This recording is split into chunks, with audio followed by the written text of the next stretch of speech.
Alors, ce qui a retenu notre attention cette semaine, c'est le Dow Jones. Et ce qui retient notre attention aujourd'hui, c'est le Bitcoin. Alors, on va commencer par le Dow Jones. Et le Bitcoin, je vais vraiment vous en faire une analyse dans C'est juste du technique. Alors, on débute par le Dow Jones. Cette semaine, le Dow Jones, voyez-vous, on y est venu toucher notre moyenne mobile 200 jours. Et ça, c'est quand même important parce que ça va se batailler autour de la moyenne mobile 200 jours. Mais il y a aussi un petit phénomène qui est arrivé encore cette semaine. Là, je vais aller vous mettre le Dow Jones un peu plus à court terme. Et voyez-vous, là, on avait des fermetures, là. À la dernière heure de fermeture, là, ça casse et tous les gains qu'on avait faits durant la journée, on le perd, fait qu'on se retrouve avec un Dow Jones qui varie de 1000 points entre l'ouverture et la fermeture, là, il y a une variation de 1000 points. C'est énorme. Alors, fait que pour l'instant, ce qui est important, on revient sur un graphique au quotidien et pour l'instant, voyez-vous, je vais vous le mettre bien comme il faut. Mon Dow Jones, ce que je veux, c'est que ma moyenne mobile 200 jours, elle est plate. Alors, et mes indicateurs sont en territoire de survendu. Ce qu'il faut surveiller cette semaine, c'est vraiment la moyenne mobile 200 jours. Et là, je vais aller vous faire une analyse jusqu'où le Dow Jones pourrait se retracer. Et je vais aller sur le site d'Analystech et je vais aller vous montrer qu'est-ce que j'ai fait cette semaine pour nos clients. Alors, vous êtes sur le site d'Analystech. Vous savez que j'ai une partie qui est gratuite. On peut avoir un abonnement gratuit. Vous venez vous inscrire et vous allez avoir droit au Dow Jones, aux indices, au secteur pétrole et or, mais tout ce qui est et souvent c'est ce que je vais aller mettre aussi un peu sur le Facebook. Alors, fait que je disais le 2 décembre, je me posais la question jusqu'où le Dow Jones pourrait retracer. Alors, fait que je l'ai fait avec. Voyez-vous, quand on va sur le site, je peux cliquer sur la photo et le graphique revient en grosseur, là, plein écran. Alors, si je fais un retracement Fibonacci à partir de mars 2020, aller jusqu'à son sommet de novembre, à ce moment-là, le 38%, c'est une valeur de base, là. Le 38%, ça veut dire que le Dow Jones pourrait se replier jusqu'à 30 000. C'est mon point plancher. Et là, je me dis, OK, après ça, je vais aller voir d'autres techniques qui travaillent différemment, mais voir est-ce que les autres techniques que j'utilise vont m'emmener vers un point support autour de 30 000. Alors, c'est ce que j'avais fait aux clients cette semaine. J'avais fait le Fibonacci qui me ramenait à 30 000, puis si je fais un 50%, je suis autour de 27 000. Mais si j'utilise la technique point and figure, et là, ça, voyez-vous, dans l'analyse que je fais, voyez-vous, il y a une petite couleur verte et je clique dessus, et ça va m'emmener sur un autre graphique qui m'emmène à vous dire, est-ce que, présentement, avec la technique point and figure, est-ce que j'ai quelque chose sur le Dow Jones qui pourrait être inquiétante? Alors, oui, effectivement, on a ici, voyez-vous, c'est une hausse du Dow Jones. Et là, maintenant, on a ce qu'on appelle un fanion. Ça peut être aussi un couloir haussier. Et cette figure-là, lorsqu'elle arrive suite à une hausse comme ça, qu'on appelle une long tail, lorsqu'il va sortir, possiblement que le Dow Jones devrait se replier. Et j'avais mis une autre analyse avec le Nice High Low Index pour savoir, je me trouve où là? Est-ce que j'ai beaucoup de titres qui se rangent au-dessus de moyenne mobile 200 jours? Est-ce que j'ai beaucoup de titres qui sont encore haussiers, qui permettent au Dow Jones de se maintenir à la hausse? Alors, voyez-vous, j'ai présentement ici le Nice High Low Index qui me dit non.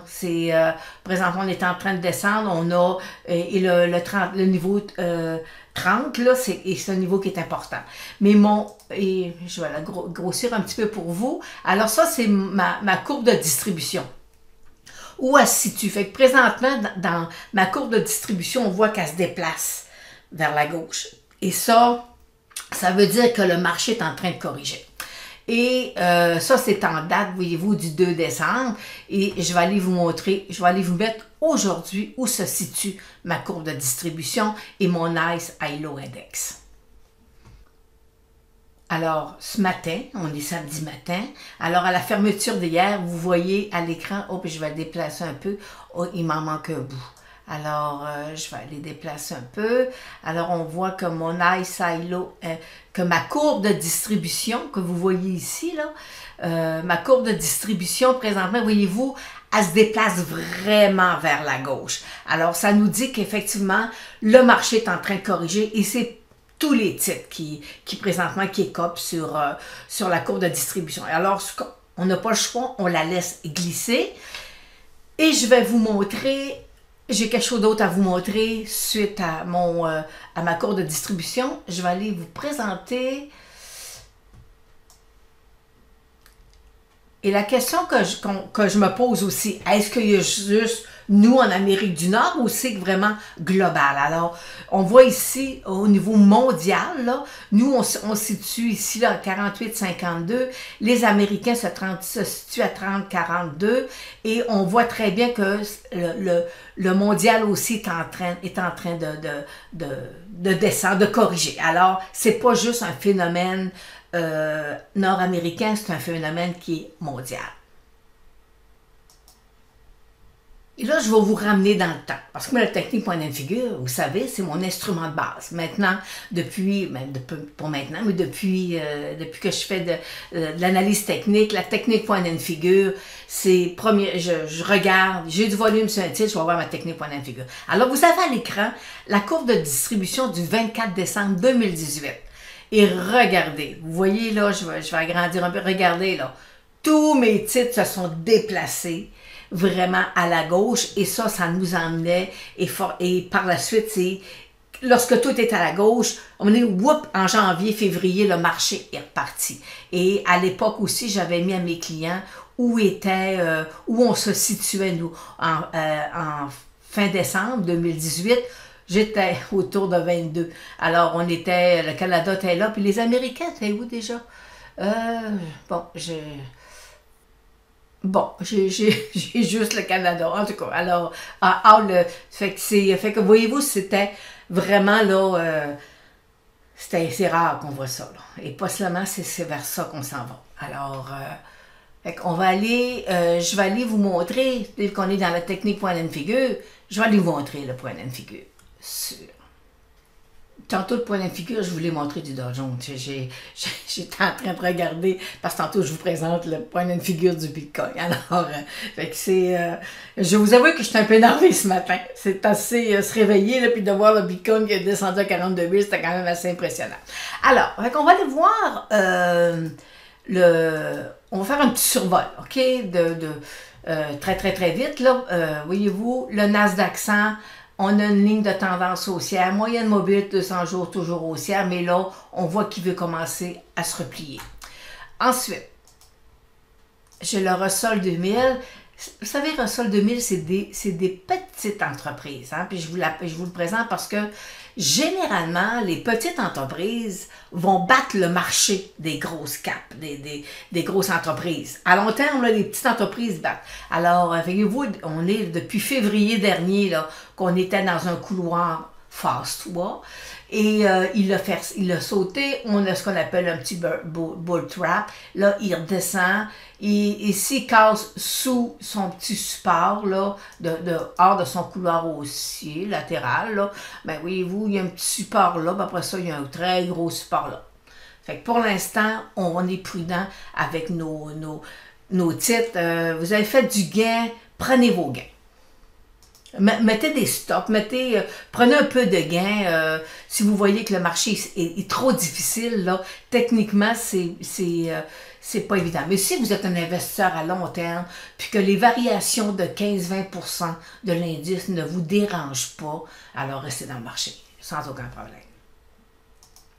Et là, vous avez à l'écran le fameux CBO, voyons, l'indice de volatilité, je vais te le dire, l'indice de volatilité qui était, et là, oui, on s'attend, alors, je pensais bien qu'elle allait venir fermer son petit gap, mais non, il est reparti à la hausse, et fait que là, devrait être là, j'ai une petite résistance là, autour de 43 à peu près. Alors, fait qu'on voit que les moyennes mobiles sont haussières, alors on devrait avoir d'ici fin décembre là, beaucoup de volatilité sur les marchés américains et forcément canadiens. Alors, fait que c'était ça un peu ce qui nous avait surpris un peu cette semaine là. Alors, on va poursuivre avec, là, on va aller voir juste des secteurs. Cette semaine, on va analyser principalement des secteurs canadiens. Alors, on va commencer par le TSX qui avait fait en novembre un nouveau sommet comme le Dow Jones. Et cette semaine, voyez-vous, il a cassé. Et son prochain point, c'est sa moyenne mobile 200 jours. Alors, le TSX pourrait quand même se replier encore là, de 5% facilement. La consommation discrétionnaire, elle aussi dans un couloir latéral de phase 3.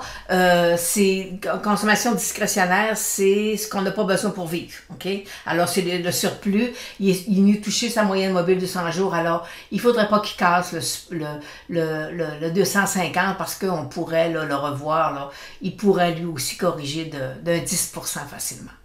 Le secteur de la santé, vous savez que c'est principalement des titres de cannabis. Alors, ça n'a pas été une très bonne semaine. Et je vous mentionnais samedi dernier qu'on avait ici peut-être un bon support à 45.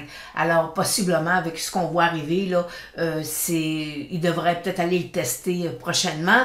Et dans la section, c'est juste du technique, je vous parle de cannabis. Le secteur du CDNX, les petites capitalisations sur le marché canadien, alors on voit qu'il y avait eu un bon petit rebond comme l'ensemble du marché et présentement, voyez-vous, il est sous sa moyenne mobile de 100 jours, même s'il est en zone de survendu, il pourrait rester en survendu pendant quelques jours encore. Alors, faut faire attention avec les petits stocks là, de canadiens. On avait cette semaine plusieurs titres là, qui étaient dans le secteur de la finance, qui donnaient le résultat financier. Alors, il y en a que ça a été plus difficile que d'autres. Alors, on voit que présentement, la tendance, voyez-vous, j'ai une moyenne mobile, là, c'est 8,34 qui est croisée. Alors, fait que c'est un secteur qui est un peu plus au ralenti. Puis, vous savez que c'est quand le secteur de la finance corrige, c'est mauvais pour l'ensemble de tous les titres là, sur le marché canadien. Le secteur de la technologie avait un beau triangle. Il est sorti. Sa moyenne mobile risque d'être touchée. Alors, on est prudent aussi. Vous savez, c'est le marché, le secteur a bien fait. Alors, vous voulez protéger vos gains, mettez des stops ou si vous êtes à l'aise de voir le secteur corriger de 10 à 20%, il n'y a aucun problème, mais il faut quand même... parfois, les gens ils disent « Ah, moi, je suis à long terme. » Oui, à long terme, mais quand ils voient une baisse de 20%, ils aiment moins ça. Alors, voyez-vous, depuis mars 2020, le secteur est haussier. Ma moyenne mobile 200 jours, une fois ici, en mai dernier, a été touchée. Et là, c'est là qu'on va voir est-ce que c'est juste un repli pour le secteur, après ça qu'il va repartir. Alors, il faut attendre voir le rebond. Est-ce qu'il va rebondir pour venir casser? C'est ce qu'on va suivre là, d'ici la semaine prochaine.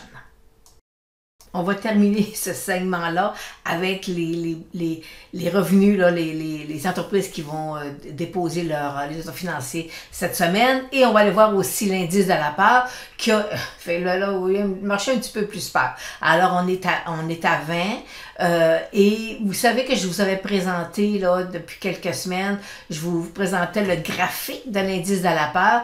Et là, lorsqu'on avait touché le sommet ici, je vous mentionnais que possiblement qu'on avait atteint un sommet sur les marchés.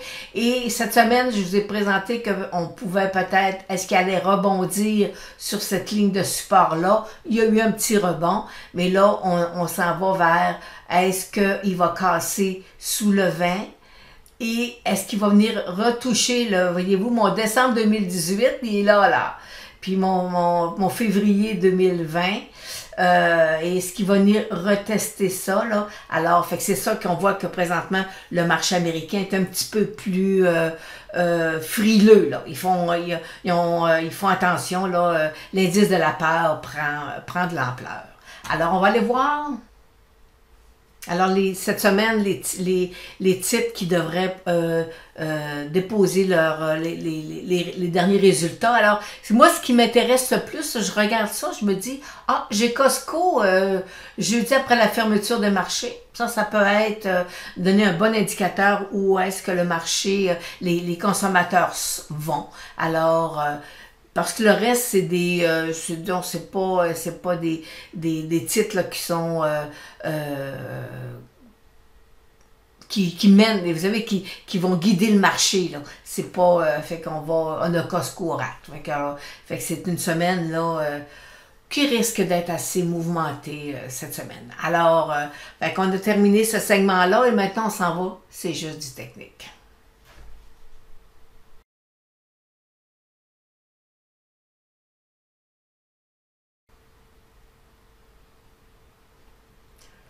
On débute, c'est juste du technique avec un titre de cannabis que je vous ai présenté, c'est Canopy. On en parle depuis quelques semaines. J'avais quelque chose d'intéressant sur le titre, mais là, il nous a fait un nouveau bas cette semaine. Alors, c'est dramatique là, pour une croissance à long terme, mais je vous mentionnais la semaine passée, même si il y avait quelque chose d'intéressant sur le titre techniquement, je vous mentionnais qu'avec le croisement des moyennes mobiles 200 jours, c'est insuffisant, ok, pour prendre une position.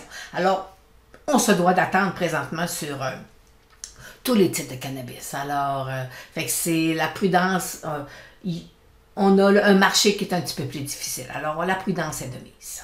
Je vous reviens avec le titre de Zoom qui, voyez-vous, est venu tester un nouveau bas à 100.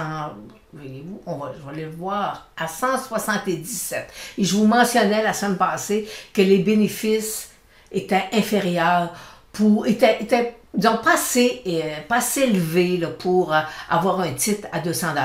Et techniquement, voyez-vous, les moyennes mobiles sont pas croisées à la hausse, sont croisées à la baisse. Ma moyenne mobile 200 jours, elle est baissière. Alors, techniquement, c'est un titre, selon moi, à éviter. Tesla, le fameux Tesla. Je ne sais pas comment il va aller lundi matin avec le Bitcoin qui baisse. Là. On ne sait pas s'il y en a encore beaucoup dans son portefeuille. Ça va sûrement sortir en fin de semaine. On va surveiller les réseaux sociaux. Alors, voyez-vous, Tesla, il est sorti hors de son triangle. Et là, on va attendre le croisement de ses moyennes mobiles.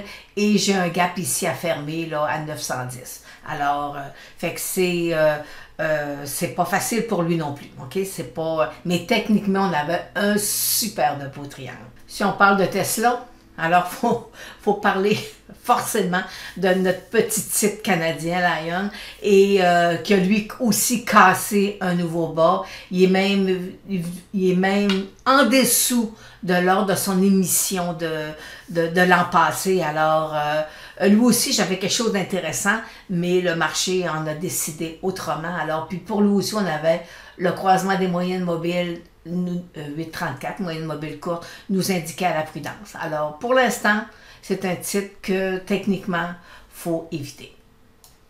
Je vous ai présenté le titre de Dundee, je pense début novembre, là, et sur le volume, le titre a explosé. Et cette semaine, j'ai quelqu'un qui me dit, Lynn, le titre est cassé. Et là, je vais vous faire une petite leçon technique. OK? C'est un petit titre qui était en accumulation, moyenne mobile, volume est là, tout y était pour prendre position dans le titre. Pour les gens qui aiment les petits titres. OK? Alors, parce que je n'ai pas de cible à long terme avec la technique point and figure. Mais voyez-vous, c'est qu'on a, là je vais vous montrer, je vais m'aligner comme il faut. Nous avons ici, là, sur ce titre-là, nous avons ce qu'on appelle un bol. Et la technique de bol, c'est que lorsqu'il va traverser, il va pas se venir tester là, sa résistance autour de 2,40. Mais une technique de bol, puis en plus, on est en correction sur les marchés, alors c'est normal que le titre se replie. Et les techniques de bol, là, comme ça, c'est des titres, voyez-vous, qui montent, puis ils se replient, puis après ça, ils reviennent à la hausse. Alors, c'est pas fait pour un day trader. C'est fait pour quelqu'un qui dit « OK, moi, je trouve ça intéressant. C'est un titre qui m'intéresse. J'aime la technique, j'aime les bols. Alors, je prends position. » Et si je le mets, je prends le graphique et je vais le voir un peu plus à long terme. Alors, à ce moment-là, voyez-vous, ce titre-là a déjà été à 24 $. Et vous voyez la glissade, la glissade, la glissade. Après ça, la belle accumulation qui dure depuis quelques années. Et après ça, peut-être qu'il va se mettre à repartir parce que Dundee sont dans du financement dans le secteur là, aurifère. Là, et, alors, fait que cette belle accumulation-là, voyez-vous, c'est une phase 1, ça. Alors, c'est un titre qui est fait pour les gens qui ont de la patience. C'est un titre, voyez-vous, en bas de 2 $. Là. Fait qu'il faut pas... et c'est un titre qui va monter tranquillement, qui va faire ses petites affaires. Puis, alors, c'est ça que je voulais vous montrer, que parfois, il y a des... tu peux pas faire du day trading sur des titres avec des figures techniques telles un bol. Alors, examinons le Bitcoin. C'est pas facile. OK? C'est pas facile pour... hier, j'ai participé à une rencontre, là, puis on a parlé justement du Bitcoin, puis je leur disais, écoutez, c'est pas cette monnaie-là, tout ce qui est currency, tout ce qui est... on peut pas s'en servir comme dire ça va remplacer le dollar, parce qu'il y a trop de fluctuations sur le Bitcoin pour dire, bon, ben, tu sais, quelqu'un va vendre à l'extérieur, va vendre à l'étranger, puis il se retrouve le même matin avec moins 15% sur sa commande, alors, parce qu'il est livré en Bitcoin. Alors, tu peux pas faire du commerce international avec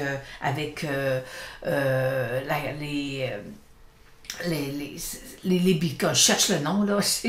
Mais, alors, fait que voyez-vous, bon, là, présentement, là, il est sous il a cassé, il est sous sa moyenne mobile 200 jours, il est descendu jusqu'à 42 000. Et là, moi, je vais vous dire, là, quand mes moyennes 8,34 vont casser, vont revenir sous ma moyenne mobile 200 jours, ça risque d'être assez problématique. Un autre point qu'il faut examiner ici, là, voyez-vous, ce matin, il a touché 42 000 et entre 40 et 42 000, j'ai un bon support. OK? J'ai un support, j'ai un triple support. Et ça, cette petite notion-là est très importante. Parce que quand on casse un triple support, c'est impardonnable.